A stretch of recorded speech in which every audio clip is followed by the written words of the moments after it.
Today, I've got Anthony Richardson back with me in Uncommon Sense, and I'm looking forward to this conversation today, Anthony, because we're going to talk about the role of the leader in AI adoption. So, thank you for joining me. Thank you. Yeah, looking forward to it. I know that this is absolutely top of your agenda at the moment. These are the conversations that you're having with leaders and with your peers in PMI. So there's something about the questions as well that the leaders are asking, and also questions that leaders should be asking that you're going to take us through today. And I wondered if you just, first of all, let's start off by just giving us an overview of what this topic's all about, really. Yeah, as you said, it's sort of top of the agenda, as it is for a lot of people, I suppose, at the moment. And I don't even really need to say why anymore. But it's top of the agenda with a lot of the clients that we work with. And we've obviously been doing a lot of active development in this area. So this has led to kind of a set of very repeated questions, questions that we're hearing all the time, and they're very natural. There's nothing necessarily wrong with them, but I think what we've learned internally from some of the successes we've had with AI, one of which is award nominated at the very least, from some of those experiences, we're learning that there are subtly different questions that leaders want to start asking. And as we've been working with leaders on AI for leaders, so a training intervention that we do, seeing these questions change in real time has started to drive out some results. In particular, with a client last week was really exciting, seeing this happen in real time. So that's why I wanted to talk about it. I'm seeing this happen, and I think, yeah, we're talking about. Fantastic. So where should we start? Well, do you know where I think we should start is, well, what are the questions leaders are most typically asking? I'm going to give you a handful, and I'd be interested to know if you have any you'd add as a leader. Um, but typically they start with the very obvious things like, what should we be doing as an organization with AI? So that's the very high level question. And then it breaks down into, I guess you could frame it very bluntly as, why aren't my team using this more actively? I'm seeing lots of success stories in other places. So why am I not seeing this? And then there's a subset of questions beneath that which work something like this. Is it safe to use it? That's a big one. Are we safe? Is this thing taking in our data? Is it taking our secrets? Um, are people going to use this responsibly? Are people giving me work that is AI generated and claiming it's their own, which can kind of seem counterintuitive given the first question of, well, why aren't people using it more? So these are a lot of the questions we're getting. It's that, are we using it enough? Why aren't our people using it more specifically in their day jobs? And then there's a question, probably a question that doesn't have great words to it around strategically, what should our organization be doing with AI? Is there some innovation we're sat on in our field that AI could unlock for us? And that's it. It feels like the leaders don't have much more to ask beyond that. Does that feel familiar to you, Suze? Would you add anything? Yes. I think, well, it's possibly a sort of, it's within what you're saying, which is the other one is my people are definitely at two ends of a spectrum. I've either got people who are Hmm. leaping ahead and they're off, and actually I'm now worried about how on earth do I control that? Am I getting value for money out of this, or is it just a overinflated toy? Yep. Or I've got, and I've got people at the other end of the scale who I cannot get motivated to even think about it. Yeah, exactly that. There's not a lot in the middle of this. It seems to be quite, opposing. It is, and we talked about this in a recent PMI live, and the audience for certainly for that reacted quite um in a way that showed that that experience is just ubiquitous. It's everywhere. So it's not unique.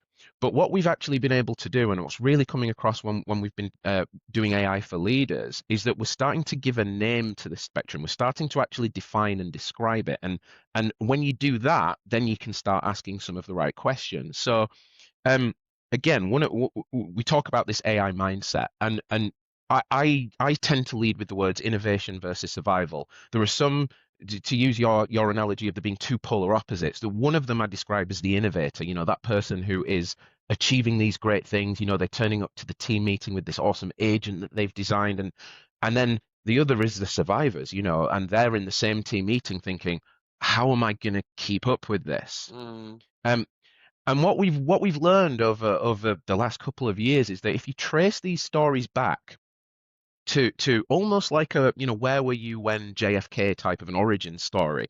Where were you when you first saw these tools introduced? Which is one of the questions we ask in AI for leaders. And take yourself back to that moment and ask, how did you feel? And a lot of this, where people have landed, it actually goes back to that initial visceral feeling, right? So if you think about yourself, Suze, I don't know where you place yourself, but the first time you saw it, do you remember how you felt? How did you instinctively feel seeing these human-like words coming from the void of machine brain? I think I felt, I mean, it's an interesting question. I'd like to probably have more time to think about this. I Yeah. think I thought, well, I, because in the environment where I was first seeing it was probably things Hmm. like where what we would call Copilot now are creating transcripts and so on. Hmm. Hmm. Um, and I don't think I made all the connections at that point of Mm. the number of people, for instance, who write up minutes of meetings and so on. So, what actually a valuable tool that could be in certain organizations and environments where you really spend huge amounts of time doing that sort of, Yeah. don't mean to be rude, but slightly trivial work. And suddenly I could Hmm. give trivial work to the agent to do that for me. I Yeah. undervalued what that was. And it was only later as time moved on, I started to understand actually it's doing something pretty clever. That's helpful. And that's a really healthy reaction.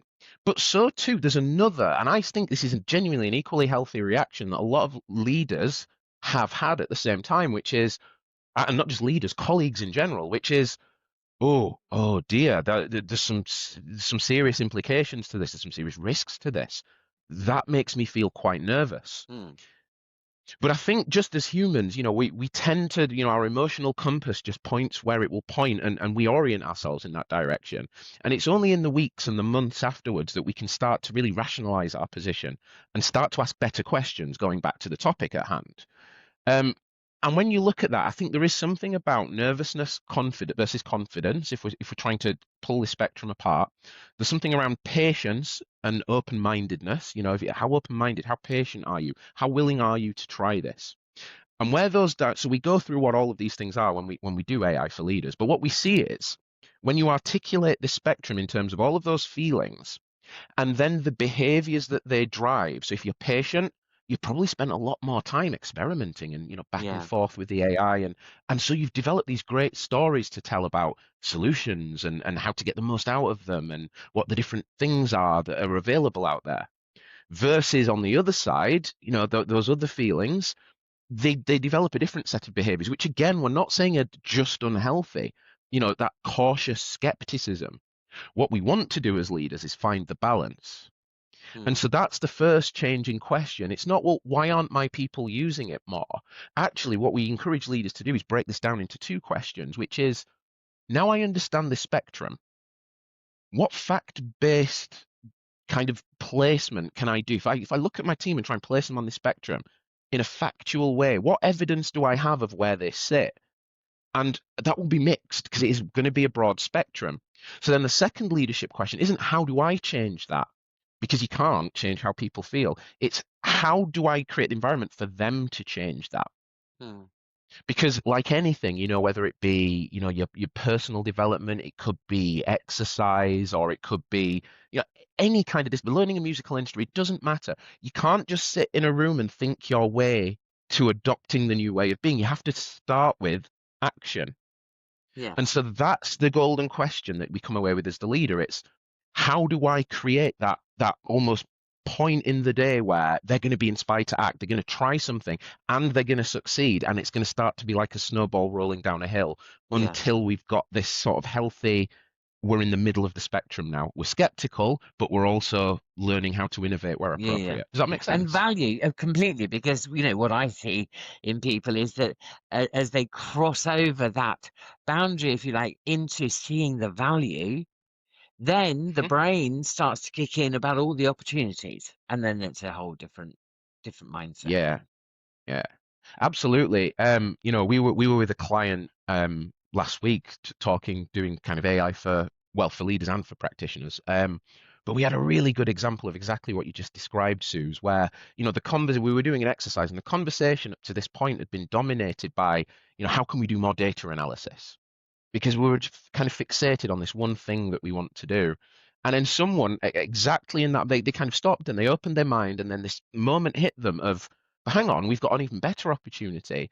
We know these tools are really good at kind of visuals and looking at an image and then generating another image. We've got this big challenge at the moment around generating images to help us design some new software for our organization. And we've got guidelines written down in clear instructions as Mm. to how to. I wonder if there's an opportunity. And Yeah. within 20 minutes, they'd prototyped something. And that's now going to change the behavior. This was someone who was deeply skeptical and didn't really want Mm. to engage maybe often as much with the solution. But now, oh, and not just for them, but for everyone else who's seeing that, all of their colleagues on the course with them. So that's what we're trying to create as leaders, those moments. Mm. Yeah. And then there's something about how do they manage the volume? Because as soon as you unleash the potential, volume Mhm. becomes an issue, doesn't it? Exactly. It's one of my little phrases. That's the nice problem to have. That's the Y- problem we want to have, right? So once we've done this, yes, then the leadership priority shifts to use case evaluation. So in other words, if someone comes to me and says, "Hey, I've got this great idea, and I think this could work for the whole team." And if we've got lots of them, as you said, how do we just check that? How do we not pour the sort of the fire extinguisher on the flames of innovation?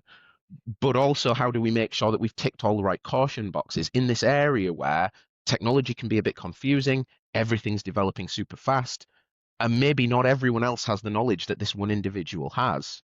Yeah. Um, and so to do that, what again, when we're working with clients, we always bring this back to process thinking, and we always encourage them to come out of the conversation about technology and begin describing this in process language. Mm. So, Mm. can you describe with a verb noun the process you want to improve? How's that going to be improved? Just simple fact-based answers to those questions. We're not pouring again the bucket of water on the flames. No. We're encouraging them in the right way. And also, what is the problem you're solving? Yeah, yeah. What's the problem to be solved? What is it you want to do with that process? How are you going to know it's better? Yeah. All of those questions. Yeah. Yeah. And then of course it's about, so you get to a scenario where we've got something and actually, yes, let's go off and have a go. And then it's, Mhm. so how do I manage that to ensure that we do get the results we want?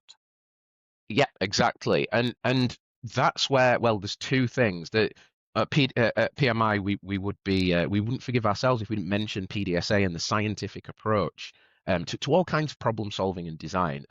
It goes without saying, but we must say it because this sense is uncommon. Mm. Um, so we encourage managers to bring that mindset to AI use cases, to these situations, and asking that anchoring question of how are we going to know that we've improved this process? That's going to be our North Star as we're going through those iterations. What this means is though that taking an agile approach can be really helpful because actually this is technology based. We want a small team of people with a clear goal they're trying to achieve, and actually we just want to iterate through testing some things and then share it with the team. Of all the places we struggle to try and apply agile in organizations, actually there's an open goal here. So Mm. that's the second part. And then finally, on top of that, is the idea of treating this as a recruitment process, not as an IT process. So as we're testing and bringing this potentially this AI agent or this solution into the team, we encourage leaders and practitioners to ask the human question. So I always say, imagine that agent that you've just implemented who looks at your inbox or transcribes your meetings. Imagine that was a colleague. Which meetings would they be invited to in your organization? How are we going to solve for that? Because they are, in effect, now a digital colleague and they're doing a key job for us. Mm. Again, it's a really interesting intellectual problem to have for the team and for the leader, I think. Yes, perhaps another episode on that, I feel. Could be. Anthony, that's brilliant. Thank you very much. That's really helpful and I think stimulates a lot of the thinking that we need to be doing as leaders to ensure success. Thank you.